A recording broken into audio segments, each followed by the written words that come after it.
ओम नमो विष्णवे नमः। दोस्तों, आज गुरुवार के दिन सुनिए गुरुवार की व्रत कथा। तो चलिए वीडियो शुरू करते हैं। गुरुवार के दिन भगवान विष्णु जी की विशेष रूप से पूजा उपासना की जाती है। साथ ही साथ बृहस्पति देव की भी पूजा उपासना की जाती है और इसी के साथ साथ बृहस्पतिवार की व्रत कथा भी सुनी जाती है। तो कथा प्रारंभ करते हैं। भारतवर्ष में एक प्रतापी और दानी राजा राज्य करता था। वह नित्य गरीबों और ब्राह्मणों की सहायता किया करता था। यह बात उसकी रानी को बिल्कुल भी अच्छी नहीं लगती थी। वह ना ही गरीबों को दान देती, ना ही भगवान का पूजन अर्चन करती थी और राजा को भी दान देने से हमेशा ही मना किया करती थी। एक दिन राजा शिकार खेलने वन को गए हुए थे, तो रानी महल में अकेली थी। उसी समय बृहस्पति देव साधु वेश में राजा के महल में भिक्षा मांगने गए और भिक्षा मांगी। रानी ने भिक्षा देने से इनकार कर दिया और कहा कि हे साधु महाराज, मैं तो इस दान पुण्य से तंग आ गई हूँ। मेरे पति तो सारा दिन धन लुटाते ही रहते हैं। मेरी इच्छा है कि हमारा धन नष्ट हो जाए, फिर न रहेगा बांस, ना बजेगी बांसुरी। साधु ने कहा, देवी तुम तो बड़ी ही विचित्र हो। धन संतान तो सभी चाहते हैं, पुत्र और लक्ष्मी तो पापी के घर भी होने चाहिए। यदि तुम्हारे पास अधिक धन है तो भूखों को भोजन दो, प्यासों के लिए प्याऊ बनवाओ, मुसाफिरों के लिए धर्मशालाएं खुलवाओ। जो निर्धन अपनी कुंवारी कन्याओं का विवाह नहीं कर सकते, उनका विवाह करा दो। ऐसे और कई काम हैं जिनके करने से तुम्हारा यश लोक परलोक में फैलेगा। परंतु रानी पर इस उपदेश का कोई भी प्रभाव ना पड़ा। वह बोली, महाराज आप मुझे कुछ भी ना समझाएं। मैं ऐसा धन भी नहीं चाहती जो हर जगह बांटती फिरूं। साधु ने उत्तर दिया, यदि तुम्हारी ऐसी इच्छा है तो तथास्तु। तुम ऐसा करना कि बृहस्पतिवार को घर लीपकर पीली मिट्टी से अपना सिर धोकर स्नान करना, भट्टी चढ़ाकर कपड़े धोना। ऐसा करने से तुम्हारा सारा धन नष्ट हो जाएगा। इतना कहकर वे साधु महाराज वहां से चले गए। साधु के अनुसार कई बातों को पूरा करते हुए रानी को केवल 3 बृहस्पतिवार ही बीते थे कि उसकी समस्त धन संपत्ति नष्ट हो गई। भोजन के लिए भी राजा का परिवार तरसने लगा। तब एक दिन राजा ने रानी से बोला कि हे रानी, तुम यहीं पर रहो, मैं दूसरे देश को जाता हूँ, क्योंकि यहाँ पर सभी लोग मुझे जानते हैं, इसलिए मैं कोई भी छोटा कार्य नहीं कर सकता। ऐसा कहकर राजा प्रदेश चला गया। वहां वह जंगल से लकड़ी काट कर लाता और शहर में बेचता। इस तरह वह अपना जीवन व्यतीत करने लगा। इधर राजा के प्रदेश जाते ही रानी और दासी दुखी रहने लगी। एक बार जब रानी और दासी को 7 दिन तक बिना भोजन के रहना पड़ा, तो रानी ने अपनी दासी से कहा कि हे दासी, यहाँ पास ही के नगर में मेरी बहन रहती है। वह बड़ी ही धनवान है, तो उसके पास जा कुछ लेकर आ, ताकि थोड़ी बहुत गुजर बसर हो जाए। दासी रानी की बहन के पास गई। उस दिन गुरुवार था और रानी की बहन उस समय बृहस्पतिवार व्रत की कथा सुन रही थी। दासी ने रानी की बहन को अपनी रानी का संदेश दिया, लेकिन रानी की बड़ी बहन ने कोई भी उत्तर नहीं दिया। जब दासी को रानी की बहन से कोई उत्तर नहीं मिला, तो वह बहुत ही ज्यादा दुखी हुई और उसे क्रोध भी आया। दासी ने वापस आकर रानी को सारी बात बता दी। सुनकर रानी ने अपने भाग्य को कोसा। उधर रानी की बहन ने सोचा कि मेरी बहन की दासी आई थी, परंतु मैं उसे नहीं बोली, इससे वह बहुत ज्यादा दुखी हुई होगी। कथा सुनकर पूजन समाप्त करके वह अपनी बहन के घर आई और कहने लगी कि हे बहन, मैं बृहस्पतिवार का व्रत कर रही थी। तुम्हारी दासी मेरे घर आई थी, परंतु जब तक कथा होती है तब तक ना ही तो उठते हैं और ना ही बोलते हैं, इसलिए मैं नहीं बोली। कहो दासी क्यों गई थी? रानी बोली, बहन अब मैं तुमसे क्या छुपाऊं, हमारे घर में खाने तक को अनाज नहीं था। ऐसा कहते कहते रानी की आंखें भर आईं। उसने दासी समेत पिछले 7 दिनों से भूखे रहने की बात भी अपनी बहन को विस्तार पूर्वक सुना दी। रानी की बहन बोली, देखो बहन, भगवान बृहस्पति देव सबकी मनोकामना को पूर्ण करते हैं। देखो शायद तुम्हारे घर में अनाज रखा हो। पहले तो रानी को विश्वास नहीं हुआ, पर बहन के आग्रह करने पर उसने अपनी दासी को अंदर भेजा, तो उसे सचमुच ही अनाज से भरा एक घड़ा मिल गया। यह देखकर दासी को बड़ी ही हैरानी हुई। दासी रानी से कहने लगी कि हे रानी, जब हमको भोजन नहीं मिलता तो हम व्रत ही तो करते हैं, इसलिए क्यों ना इनसे व्रत और कथा की विधि पूछ ली जाए, ताकि हम भी व्रत कर सके। तब रानी ने अपनी बहन से बृहस्पतिवार के व्रत के बारे में पूछा। उसकी बहन ने बताया कि बृहस्पतिवार के व्रत में चने की दाल और मुनक्का से विष्णु भगवान का केले की जड़ में पूजन करें तथा दीपक जलाएं, व्रत कथा सुने और पीला भोजन ही करें। इससे बृहस्पति देव प्रसन्न होते हैं। व्रत और पूजन विधि बताकर रानी की बहन अपने घर को लौट गई। 7 दिन के बाद जब गुरुवार आया तो रानी और दासी ने व्रत रखा। गुड़ साल में जाकर चना और गुड़ लेकर आए। फिर उसे केले की जड़ तथा विष्णु भगवान का पूजन किया। अब पीला भोजन कहाँ से आए, इस बात को लेकर दोनों ही बहुत ज्यादा दुखी थे। चूंकि उन्होंने व्रत रख रखा था, इसलिए बृहस्पति देव उनसे अत्यंत ही प्रसन्न थे। इसलिए वो एक साधारण व्यक्ति का रूप धारण कर 2 थालों में सुंदर पीला भोजन दासी को दे गए। भोजन पाकर दासी प्रसन्न हुई और फिर रानी के साथ मिलकर भोजन ग्रहण किया।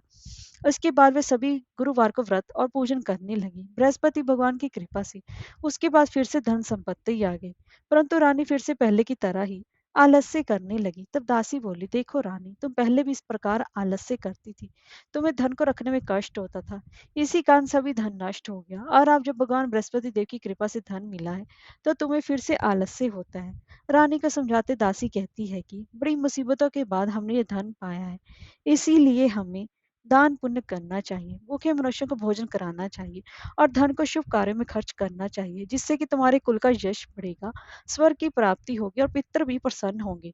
दासी की बात मानकर रानी अपना धन शुभ कार्य में खर्च करने लगी, जिससे कि पूरे नगर में उसका यश फैलने लगा। और फिर एक दिन राजा दुखी होकर जंगल में एक पेड़ के नीचे आसन जमाकर बैठ गया। वे अपनी दशा को याद करके व्याकुल होने लगा। बृहस्पतिवार का दिन था। एकाएक उसने देखा कि निर्जन वन में एक साधु प्रकट हुए। वह साधु के वेश में स्वयं बृहस्पति देवता ही थे। लकड़हारे के सामने आकर बोले कि हे लकड़हारे, इस सुनसान जंगल में तो चिंता मगन होकर क्यों बैठा है? लकड़हारे ने दोनों हाथ जोड़कर प्रणाम किया और उत्तर दिया, महात्मा जी, आप सब कुछ जानते हैं, मैं क्या कहूँ? यह कहकर वह रोने लगा और साधु को अपनी आत्मकथा सुनाई। महात्मा जी ने कहा, तुम्हारी स्त्री ने बृहस्पति के दिन बृहस्पति भगवान का निरादर किया है, जिसके कारण रुष्ट होकर उन्होंने तुम्हारी ये दशा कर दी। अब तुम चिंता को दूर करके मेरे कहने पर चलो तो तुम्हारे सभी कष्ट दूर हो जाएंगे और भगवान पहले से भी अधिक संपत्ति देंगे। तुम बृहस्पति के दिन कथा किया करो, 2 पैसे के चने मुनक्का लाकर उसका प्रसाद बनाओ और शुद्ध जल से लोटे में शक्कर मिलाकर अमृत तैयार करो। कथा के पश्चात अपने सारे परिवार और सुनने वाले प्रेमियों में अमृत व प्रसाद बांटकर आप भी ग्रहण करो। ऐसा करने से भगवान तुम्हारी सभी मनोकामनाओं को पूर्ण करेंगे। साधु के ऐसे वचन सुनकर लकड़हारा बोला कि हे प्रभु, मुझे लकड़ी बेचकर इतना भी पैसा नहीं मिलता जिससे कि मैं भोजन के उपरांत कुछ बचा सकूं। मैंने रात्रि में अपनी स्त्री को व्याकुल देखा है, मेरे पास कुछ भी नहीं जिससे कि मैं उसकी खबर मंगा सकूं। साधु ने कहा कि हे लकड़हारे, तुम किसी भी बात की चिंता मत करो। बृहस्पति के दिन तुम रोजाना की तरह लकड़ियां लेकर शहर को जाओ। तुमको रोज से दुगना धन प्राप्त होगा, जिससे कि तुम भली भांति भोजन कर लोगे तथा बृहस्पति देव की पूजा का सामान भी आ जाएगा। इतना कहकर साधु अंतर ध्यान हो गए। धीरे धीरे समय व्यतीत होने पर फिर वही बृहस्पतिवार का दिन आया। लकड़हारा जंगल से लकड़ी काट कर किसी शहर में बेचने गया। उसे उस दिन और दिन से अधिक पैसा मिला। राजा ने चना गुड़ आदि लाकर गुरुवार का व्रत किया। उस दिन के उसके सभी दुख दूर हुए। परंतु जब दोबारा गुरुवार का दिन आया तो वह बृहस्पतिवार का व्रत करना भूल गया। इस कारण कि बृहस्पति भगवान नाराज हो गए।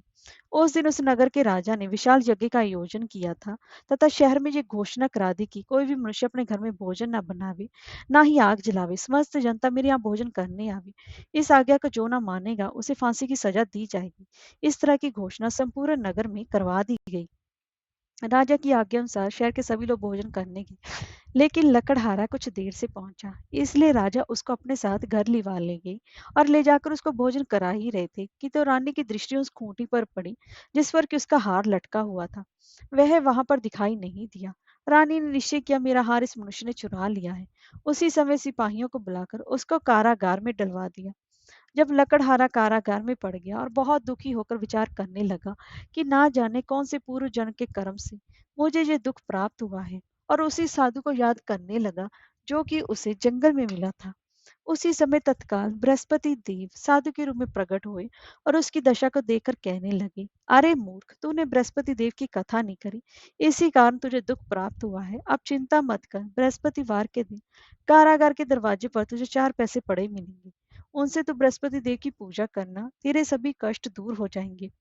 बृहस्पति के दिन उसे 4 पैसे मिले। लकड़हारे ने कथा कही। उसी रात्रि को बृहस्पति देव ने उस नगर के राजा को स्वप्न में कहा कि हे राजा, तुमने जिस आदमी को कारागार में बंद कर दिया है वह निर्दोष है, वह राजा है, उसे छोड़ देना। रानी का हार उसी खूंटी पर लटका है, अगर तू ऐसा नहीं करेगा तो मैं तेरे राज्य को नष्ट कर दूंगा। इस तरह रात्रि के स्वप्न को देखकर राजा प्रातःकाल उठा और खूंटी पर हार देकर लकड़हारे को बुलाकर क्षमा मांगी तथा लकड़हारे को योग्य सुंदर वस्त्र आभूषण देकर विदा कर दिया। बृहस्पति देव की आज्ञा अनुसार लकड़हारा अपने नगर को चल दिया। राजा जब अपने नगर के निकट पहुंचा तो उसे बड़ा ही आश्चर्य हुआ। नगर में पहले से अधिक बाग, तालाब, कुएं तथा बहुत सी धर्मशाला, मंदिर आदि बन गई हैं। राजा ने पूछा कि ये किसका बाग और धर्मशाला है। तब नगर के सब लोग कहने लगे कि ये सब रानी और बांदी के हैं। तो राजा को आश्चर्य हुआ और गुस्सा भी आया। जब रानी ने खबर सुनी कि राजा आ रहे हैं, तो उन्होंने बांदी से कहा कि हे दासी, देख राजा हमको कितनी बुरी हालत में छोड़ गए थे। हमारी ऐसी हालत देखकर कभी लौट ना जाए, इसलिए तू दरवाजे पर जाकर खड़ी हो जा। आज्ञा अनुसार दासी दरवाजे पर खड़ी हो गई। राजा आए तो उन्हें भी अपने साथ लिवाल लाई। तब राजा ने क्रोध करके अपनी रानी से पूछा कि ये धन तुम्हें कैसे प्राप्त हुआ है। तब उन्होंने कहा, हमें ये सब धन बृहस्पति देव के इस व्रत के प्रभाव से प्राप्त हुआ है। राजा ने निश्चय किया कि 7 रोज बाद तो सभी बृहस्पति देव का पूजन करते हैं, परंतु मैं प्रतिदिन दिन में 3 बार कहानी तथा रोज व्रत किया करूंगा। अब हर समय राजा के दुपट्टे में चने की दाल बंधी रहती तथा दिन में 3 बार कहानी कहता। एक रोज राजा ने विचार किया, चलो अपनी बहन के यहाँ हो आए। इस तरह निश्चय कर राजा घोड़े पर सवार हो अपनी बहन के यहाँ को चलने लगा। मार्ग में उसने देखा कि कुछ आदमी एक मुर्दे को लिए जा रहे हैं। उन्हें रोककर राजा कहने लगा, अरे भाइयों, मुझसे मेरी बृहस्पति देव की कथा सुन लो। वे बोले, लो, हमारा तो आदमी मर गया है, इसको अपनी कथा की पड़ी है। परंतु कुछ आदमी बोले, अच्छा कहो, हम तुम्हारी कथा भी सुनेंगे। राजा ने दाल निकाल ली और जब कथा आधी हुई थी कि मुर्दा हिलने लग गया, और जब कथा समाप्त हो गई तो राम राम करके मनुष्य उठकर खड़ा हो गया। आगे मार्ग में उसे एक किसान खेत में हल चलाता मिला। राजा ने उसे देखकर उससे बोले कि अरे भैया, तुम मेरी बृहस्पतिवार की कथा सुन लो। किसान बोला, जब तक मैं तेरी कथा सुनूंगा तब तक 4 हरैया जोत लूंगा। जा अपनी कथा किसी और को सुनाना। इस तरह राजा आगे चलने लगा। राजा के हटते ही बैल पछाड़ खाकर गिर गए तथा किसान के पेट में भी बड़ी जोर के दर्द होने लगा। उस समय उसकी माँ रोटी लेकर आई। उसने जब ये देखा तो अपने पुत्र से सब हाल पूछा और बेटे ने सभी हाल कह दिया। तो बुढ़िया दौड़ी दौड़ी उस घुड़सवार के पास गई और उससे बोली कि मैं तेरी कथा सुनूंगी, तो अपनी कथा मेरे खेत पर चलकर ही कहना। राजा ने बुढ़िया के खेत पर जाकर कथा कही, जिसको सुनते ही बैल उठ खड़े हुए तथा किसान के पेट का दर्द भी बंद हो गया। राजा अपनी बहन के घर पहुंचा। बहन ने भाई की खूब मेहमानी की। दूसरे रोज प्रातःकाल राजा जगा तो देखने लगा कि सब लोग भोजन कर रहे हैं। राजा ने अपनी बहन से कहा, ऐसा कोई मनुष्य है जिसने भोजन नहीं किया हो? मेरी बृहस्पतिवार की कथा सुन ले। बहन बोली, हे भैया, यह देश ऐसा ही है, पहले यहाँ लोग भोजन करते हैं, बाद में कोई अन्य काम करते हैं। अगर कोई पड़ोस में हो तो मैं देख आऊं। वह ऐसा कहकर देखने चली गई, परंतु उसे ऐसा कोई व्यक्ति नहीं मिला जिसने कि भोजन ना किया हो। अंत वो एक कुमार के घर पर गई जिसका लड़का बीमार था। उसे मालूम हुआ कि उनके यहाँ 3 रोज से किसी ने भोजन नहीं किया है। रानी अपने भाई की कथा सुनने के लिए कुमार से कहा तो वह तैयार हो गया। राजा ने जाकर बृहस्पतिवार की कथा कही, जिसको सुनकर कि उसका लड़का ठीक हो गया। अब तो राजा की प्रशंसा होने लगी। एक रोज राजा ने अपनी बहन से कहा कि हे बहन, हम अपने घर को जाएंगे, तुम भी तैयार हो जाओ। राजा की बहन ने अपनी सास से कहा। सास ने कहा, हाँ चली जा, परंतु अपने लड़कों को मत ले जाना, क्योंकि तेरे भाई के कोई भी औलाद नहीं है। बहन ने अपने भैया से कहा कि हे भैया, मैं तो चलूंगी पर कोई बालक नहीं जाएगा। राजा बोला, जब कोई बालक नहीं चलेगा तब तुम ही क्या करोगी? बड़े दुखी मन से राजा अपने नगर को लौट आया। राजा ने अपनी रानी से कहा, हम निर्वंशी हैं, हमारा मुंह देखने का धर्म नहीं और कोई भी कुछ भोजन आदि नहीं किया। रानी बोली कि हे प्रभु, बृहस्पति देव ने हमें सब कुछ दिया है, वे हमें औलाद अवश्य देंगे। उसी रात को बृहस्पति देव ने राजा से स्वप्न में कहा कि हे राजा, उठ, सभी सोच त्याग दे, तेरी रानी गर्भ से है। राजा को यह बात सुनकर बड़ी ही खुशी हुई। 9वें महीने में उसके गर्भ से एक सुंदर पुत्र पैदा हुआ। तब राजा बोला कि हे रानी, स्त्री बिना भोजन के रह सकती है पर बिना कहे नहीं रह सकती। जब मेरी बहन आए तो मुझसे कुछ कहना मत। रानी ने सुनकर हाँ कर दिया। जब राजा की बहन ने ये शुभ समाचार सुना तो वे बहुत ही ज्यादा खुश हुई और बधाई लेकर अपने भाई के यहाँ आई। तभी रानी ने कहा, घोड़ा चढ़कर तो नहीं आई, गधा चढ़ी है। राजा की बहन बोली, भाभी, अगर इस प्रकार ना मैं ना कहती तो तुम्हें औलाद कैसे मिलती? बृहस्पति देव ऐसी हैं, जैसे जिसके मन में कामनाएं हैं सभी को पूर्ण करती हैं। जो सद्भावना पूर्वक बृहस्पतिवार का व्रत करता है और कथा पढ़ता है अथवा सुनता है और दूसरों को भी सुनाता है, बृहस्पति देव उसकी सभी मनोकामना को पूर्ण करते हैं। भगवान बृहस्पति देव उसकी सदैव रक्षा करते हैं। संसार में जो मनुष्य सद्भावना से भगवान जी का पूजन वे व्रत सच्चे हृदय से करते हैं तो उनकी सभी मनोकामनाएं पूर्ण होती हैं। जैसे ही सच्ची भावना से रानी और राजा ने उनकी कथा का गुणगान किया तो उनकी सभी इच्छाएं बृहस्पति देव जी ने पूर्ण की थी। इसलिए पूर्ण कथा सुनने का प्रसाद लेकर जाना चाहिए। हृदय से उनका मन कथा जयकारा बोलना चाहिए। बोलो बृहस्पति देव भगवान की जय। बोलो भगवान विष्णु की जय।